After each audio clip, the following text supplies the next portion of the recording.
को आज हम सुनने वाले हैं। जितने भी लोग आप जहाँ पे बैठे हैं, मैं आज सर की एक डॉक्यूमेंट्री दिखाता हूँ आपको। जितने भी लोग जहाँ बैठे हैं ना, वो डॉक्यूमेंट्री देखने के बाद सब फील करेंगे कि हम इनकी बैकग्राउंड से अच्छे हैं, क्योंकि बिल्कुल जमीन से उठकर सर ने इस बिजनेस को खड़ा किया, इस बिजनेस को डेवलप करना शुरू किया। तो हाँ बिल्कुल, साउंड दे दो शुरू से। हाँ, लाइट भी ऑफ करवा दो जे वाली। तो ये सर की डॉक्यूमेंट्री है। सर ने कहाँ से इस बिजनेस की शुरुआत की और आज किस लेवल पे है, किस मुकाम पे है, एक सेलिब्रिटी की तरह। आज हरियाणा के एक शेर से जो बने हैं जीरो से hero, mister Shahabuddin Khan.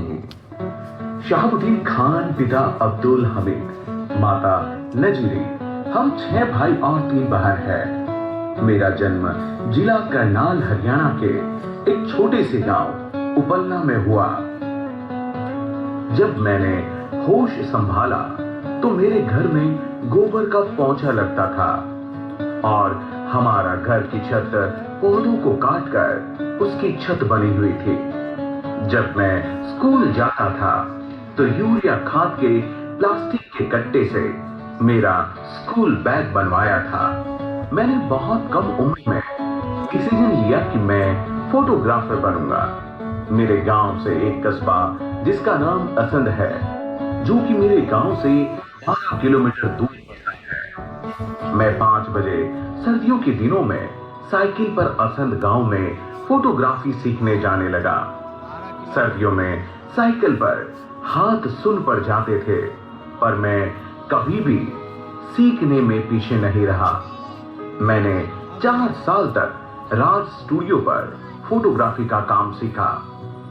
Photography सीखने के बाद मैंने गोहाना जिला सोनीपत में शिफ्ट हो गया और मैं गोहाना में अपना स्टूडियो चलाने लगा। छोटा सा कमरा किराए पर लेकर रहने लगा।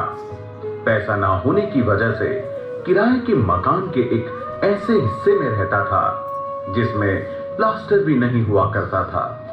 स्टूडियो खोलने के बाद थोड़ी दाल रोटी ठीक चलने लगी थी। मैं स्कीमों में उलझने लगा और सारे पैसे और इमेज खराब कर दी थी।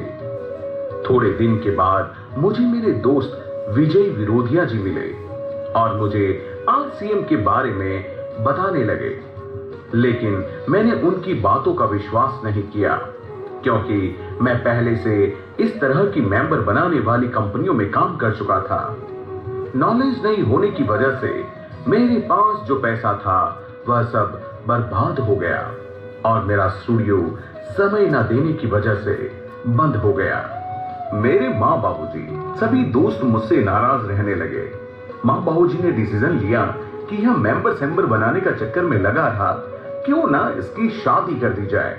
मेरी बहुत कम उम्र में साबरा के साथ शादी कर दी गई।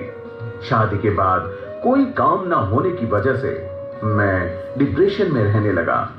साबरा ने कहा, किसी स्टूडियो पर 2000 की नौकरी कर लो, ऐसे कब तक बैठे रहोगे। 15 जनवरी 2005 को दोबारा से विजय विरोधिया जी, जो मेरे अच्छे दोस्त, वह दोबारा आए और उन्होंने कहा, यार तुम आरसीएम क्यों नहीं समझना चाहते।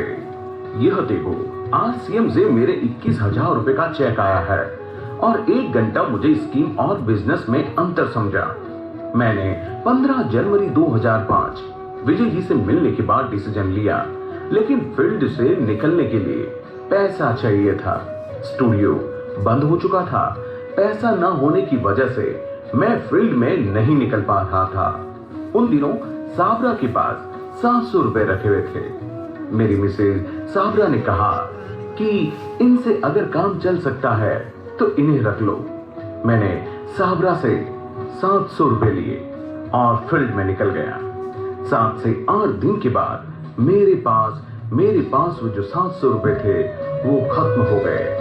वापस घर जाने के लिए बस का किराया भी पूरा नहीं था। उन्हीं दिनों मेरा बड़ा भाई के यहाँ एक बेटी ने जन्म लिया, जिसको मैंने गोद ले लिया था। मेरी बेटी ऊपर का दूध पीती थी। मैं 10 दिन से फील्ड में था। मेरी बेटी रो रही थी। मेरी मिसेज के पास 20 रुपए 1 लीटर दूध खरीदने के लिए भी पैसा नहीं था। और जब मेरी मिसेज ने यह घटना मुझे बताई कि बेटी का दूध के लिए भी पैसा नहीं था, जब मैंने 1 लीटर दूध न होने की घटना सावरा से सुनी तो मैं और तेजी के साथ आरसीएम में काम करना शुरू किया। लगातार सिस्टम को फॉलो अप करते हुए आगे बढ़ता गया और ज्यादा से ज्यादा लोगों को आरसीएम का बड़े से बड़े फंक्शन में बिठाने लगा। मैं रॉयल्टी अचीवर बना, फिर मैं टेक्निकल बना और फिर मैं स्टार रूबी बना और मैं जुनून से काम करता गया और फिर मैं सितंबर 2021 फाउंडर सफायर बना। जो सारा ड्रीम अधूरा था वह सब आरसीएम के माध्यम से पूरा हुआ। जो शहाबुद्दीन खान कभी 500 रुपए के किराए के कमरे में रहते थे, आज वो 2 से 3 करोड़ के ड्रीम हाउस में रहते हैं। जिस शहाबुद्दीन खान के पास घर जाने तक का किराया नहीं हुआ करता था, आज वो सबसे ज्यादा फ्लाइट में सफर करते हैं। जो शहाबुद्दीन खान अपनी बेटी के लिए 20 रुपए दूध नहीं खरीद सकता था, आज अगर वो पूरी सिटी का भी दूध खरीद ले तो सोचने की जरूरत नहीं है। जो शहाबुद्दीन साइकिल पर चलता था, आज वो जिस गाड़ी पर हाथ रख दे वह गाड़ी अपनी हो जाती है। आज मेरा बच्चा हमारी सिटी का सबसे बेस्ट स्कूल में पढ़ता है। आज दुनिया की सारी खुशियां खुदा ने हमें दे रखी।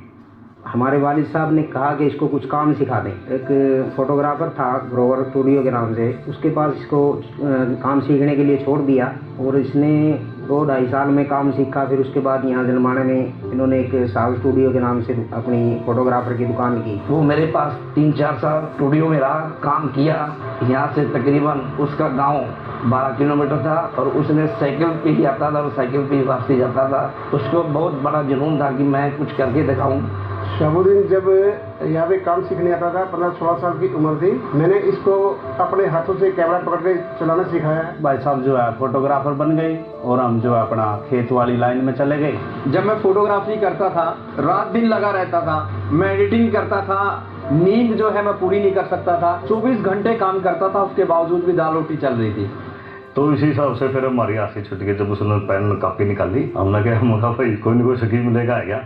और जब मैं उसके घर गया, उसको मार्केटिंग प्लान दिखाया तो उसके अजीब से इंप्रेशन थे कि यार ये शहाबुद्दीन क्या ये मेंबर बनाने के काम शुरू कर दिए। और जब उसने ये बोला तो मैं बड़ा उदास होकर वहाँ से लौटा। ये बेचारे बचपन से हमारे द्वारा आए हुए हैं, इनका कोई घर बार नहीं था। ये बचपन से आ गए, ये हमारे घर में बेचारे रह करते। मेरे ऊपर काफी टोंट कसे जाते थे। मैंने इनको बोला मैं ऐसा कैसा काम करते हो आप, अब थोड़ा मेरे को भी तो बताओ ना। आप मेरे को टाइम ही नहीं देते। आप कभी 5 मिनट के लिए जाते हो तो अगले दिन आते हो, अगले दिन को कह के जाते हो तो 10 दिन में आते हो। तो एक अजीब सी नजरों से लोगों ने मेरे को देखा कि यार मतलब ऐसा हो गया जैसे जब हम इस तरह का कोई काम करते हैं तो दोस्तों ने मेरे को एकदम दूर कर दिया कि भाई पता नहीं मैंने कोई गुनाह कर दिया हो। जैसे रिश्तेदारों से कईयों से मेरी बात हुई, उन्होंने भी मेरी बात को नहीं सुना। किसी कंपनी को लेकर मेरे पास आता था तो मैं इसको बड़ा गुस्सा होता था कि तू कैसे कैसे धंधे में बड़ा हुआ है, तू बर्बाद हो जाएगा। तो इसके घर पे जाते थे तो इसके घर पे चाय भी पीने के लिए नहीं मिलती थी। हम इसको बहुत मना किया करते थे कि हाँ ऐसे ऐसे धंधों में बड़ा हुआ है, लेकिन ये नहीं मानना और वो अपने उसी रास्ते पे चलता रहा। और ये जो थे मतलब बहुत ज्यादा संघर्षशील थे। ये काम मेहनत, जिस काम में भी जाते थे मेहनत बहुत करते थे। मैंने कभी सोचा भी नहीं था। मैं एक छोटे से किराए के रूम में रहती थी और कभी मेरे मायके वाले आते थे, मैं यही सोचती थी कि उनको मैं कहाँ लिटाऊंगी, कहाँ बिठाऊंगी, कहाँ मैं खाना बनाऊंगी। के ड्रीम में सुनता था, ये बोलते थे कि भाई मैं बड़ी गाड़ियां लूंगा, बड़े बंगले लूंगा, हवाई जहाजों में घूमूंगा। और मैं इनके ऊपर हंसता था कि साइकिल पे चलने वाला व्यक्ति इतने बड़े सपने देखता है। जिंदगी में कुछ ऐसा करना है कि मोबाइल तो छोड़ो, दुनिया के अंदर हर खुशियों की लाइन लगा देनी है। मेरे पापा नेटवर्क मार्केटिंग करते हैं, आरसीएम का नाम लिया। मतलब जो भी मुझे पता चला उस टाइम पर, जो समझ आया मैंने सब बताया। तो मेरी टीचर ने भी मेरा काफी मजाक उड़ाया, मेरे फ्रेंड्स मुझ पर हंसने लगे। मैं एक छोटे से किराए के कमरे में रहता था जिसमें प्लास्टर भी नहीं था। मैं एक फोटो के माध्यम से दिखाना चाहता हूँ, मेरी फोटो पड़ी हुई है वो। तो ये देखिए आप इस स्क्रीन पे देख रहे होंगे कि ये प्लास्टर भी इस कमरे में नहीं हुआ करता। मिसिज कहने लगी ऐसा कब तक चलेगा, क्यों ना किसी फोटोग्राफर की दुकान पे तुम नौकरी कर लो, 1000-2000 रुपए में नौकरी मिल जाएगी, कम से कम गुजारा तो होगा। आज की जिंदगी और कल की जिंदगी में जमीन आसमान का अंतर है। बड़ी बड़ी गाड़ियां हैं उसके पास। एक सपना था, आज इसके पास गाड़ी भी है, बंगला भी है, बहुत अच्छा मकान बनाया हुआ है, इसके बच्चे अच्छा लाइफस्टाइल जी रहे हैं। इतनी बड़ी तरक्की इस टाइम जैसे इन्होंने शुरू किया था इस बिजनेस को, उस टाइम इनके पास कुछ नहीं था, हमारे पास सब कुछ था। लेकिन हम वहीं के वहीं हैं और ये हमारे से 100-200 गुना आगे निकल गए। यदि हम जितना पैसा 3 साल में 2.5 साल में कमाते हैं ना दिन रात मेहनत करके, उतना खान साहब का 1 महीने का है। और आरएसएम के जरिए से आज मैं एक 250 रुपए के सोचने वाली एक 2.5 करोड़ के मकान में मैं रहती हूँ। साबुद्दीन खान को इनके बचपन के दिनों से बहुत अच्छे से जानता हूँ। उसका बिल्कुल जीता जागता उदाहरण हमारे सामने है। अगर मैं ये कहूँ कि ये एक मेहनत का चलता फिरता साहित्य हमारे शहर में मौजूद है तो ये कोई अतिशयोक्ति नहीं होगी। इन्होंने जितनी मेहनत की बिल्कुल एक सामान्य से परिवार से उठकर और अपनी संघर्ष के बल पर, मैं ये कहता हूँ कि जब आदमी को खून की जरूरत होती है तो वो कहीं ब्लड बैंक से खून मांगता है। कुछ आदमी ऐसे होते हैं कि जो खून को अपनी नस के मुंह लगाकर अपनी पूर्ति पैदा करते हैं। ये उन शख्सियत में से साबुद्दीन खान जी हैं। I am proud of my dad, क्योंकि उन्होंने आज हमें सब कुछ दिया है जो हम डिजर्व भी नहीं करते, वो भी आज हमें दिया है। आज मेरे पास से जो 500 रुपए के किराए के कमरा था मेरे पास, उसका किराया देने के पास पैसे नहीं होते थे। आज जहाँ पे मैं बैठा हूँ ये मेरा अपना स्विमिंग पूल है। 2.5 से 3 करोड़ रुपए के घर में मैं अभी रहता हूँ। और आरएसएम के माध्यम से पापा ने हमें पूरा हिंदुस्तान घुमा चुके हैं। पापा 2 साल तक बेड पे रहे, लेकिन इनकम हमारी आरएसएम से नहीं रुकी। समय मिला, यहाँ पे मेरे को सिक्योरिटी मिली, यहाँ पे मेरे को इज्जत और मान सम्मान, वो सारी की सारी चीजें एक ही प्लेटफॉर्म पे मिली। और दोस्तों वो है आरएसएम बिजनेस। और हमें एक दिन बताया कि मैंने एक ये सपना देखा है, मेरा ड्रीम हाउस बनेगा जिसमें एक बेसमेंट होगा, उसमें एक मीटिंग हॉल होगा और एक स्विमिंग पूल होगा टेरेस पे। और आज वो सपना बिकॉज ऑफ आरएसएम ये सपना सक्सेसफुल हो चुका है। जब से मैं इस परिवार का हिस्सा बना हूँ, कई बार पापा के साथ सेमिनार में जाने का मौका मिला, लेकिन वहाँ पे जाके मैंने देखा कि उस संघर्ष से पापा ने क्या कमाया है। फूल मालाएं, कोई पैर छू रहा है, कोई क्लैपिंग, मतलब एक जैसे सुपरस्टार हो कोई। तो सर बोले कि अच्छा ये बता तेरे पापा कितने पैसे कमाते हैं। मैं बोले कि सर मेरे को तो पता नहीं, पर हाँ इतना पता है कि सर मैं जिस चीज़ पे भी हाथ रख दूँ वो चीज़ मेरी हो जाती। मैंने सानिया मिर्जा को, अमिताभ बच्चन को, मैरी कॉम को, मैंने उनको पापा के साथ देखा, अपने इजली से पापा उनके साथ मिल चुके हैं। आइडल सिर्फ और सिर्फ मेरे डैड है और मेरे हीरो भी मेरे डैड है। और I am proud of my dad and I love you my dad. बहुत उनकी मैनेजमेंट उनसे सीखी जा सकती है कि किस तरीके से टीम को सही तरीके से मैनेज किया जाता है। वो जो भी ठान लेते हैं, उनका डिटर्मिनेशन इतना है, वो जो भी ठान लेते हैं वो करते हैं और बहुत अच्छे तरीके से। मिलना चाहते हैं ऐसी शख्सियत को, मिलना चाहते हैं ऐसे बंगले चाहिए। 1 घंटा आप और बैठ गए, मैं गारंटी देता हूँ आने वाले 2 साल के अंदर आपकी जिंदगी के अंदर एक बहुत बड़ा टर्निंग पॉइंट आ जाएगा। चाहते हैं तो मैं सर को इनवाइट करने जा रहा हूँ। 1 घंटा अगर हमने जहाँ पे सुन लिया इस हॉल के अंदर और बैठ गए तो आपकी जिंदगी के अंदर एक बहुत बड़ा टर्निंग पॉइंट आएगा, बड़ी बड़ी चेंजिंग आएगी बहुत बड़ी। तो हम सर के वेलकम के लिए एक बार खड़े होंगे सर के सम्मान में। तो मैं सर को बुलाता हूँ, एक बार जोरदार ताड़ियां फूटी एक एक्साइटमेंट के साथ। इधर से music, I invite welcome on the stage mister Shahabuddin Khan.